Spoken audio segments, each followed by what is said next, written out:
Hey, what is going on guys? Welcome back to another video. We're having an amazing day. Today's video we're going to taking a look at a small question that can we turn our Redmi Note 9 Pro into a Poco M2 Pro or a Poco M2 Pro into a Redmi Note 9 Pro. So again over here, if you don't already know, I bought this device few days back which would be the Redmi Note 9 Pro, and I was wondering how much further you can go without just completely porting the ROM from the Poco M2 Pro. Like how much similarities are there? And turns out there aren't any, to be honest. Like for example, I booted this thing like 2 days back. If you just follow me on Instagram, I do actually just post their things a lot earlier. And again, I'm just going through my analytics and bunch of you guys aren't actually already subscribed. So just drop your guy a follow, it's free.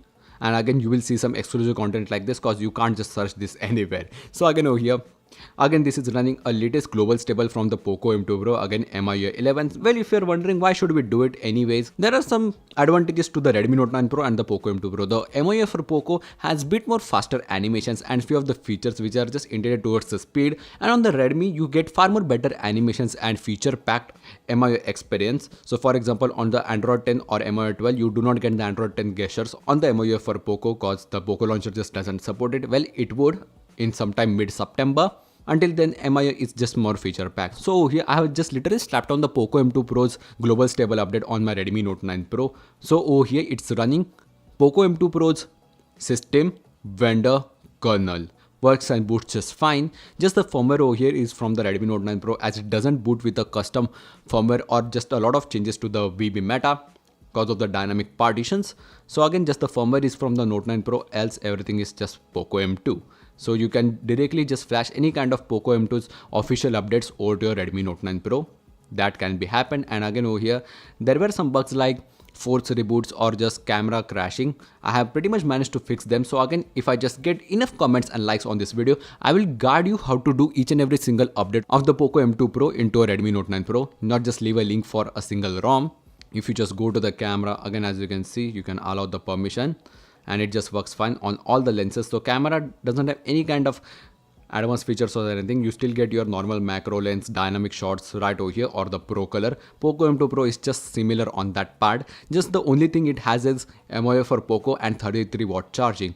Well, I'm suspecting it just wouldn't work on the Note 9 Pro, as I think it has a different IC controller because 18 to 33 is a big jump. So again, I do not have any kind of 18 plus watt charger, so I just can't test that, but I'm suspecting it wouldn't work anyways. Again, Wi-Fi and everything is just working fine right over here. Again, the performance over here is pretty great. Like look at that. MIUI for Poco has such fast animations like gallery, phone. Again, this is using F2FS storage file system. So everything is just blazing fast, even though this is 720G. So the performance is not that far from 730G, but the F2FS does make a change. Again, this is the brand new icon pack from the M2 Pro. Again, as you can see, looks quite cool to be honest. Keeps up with the pixels.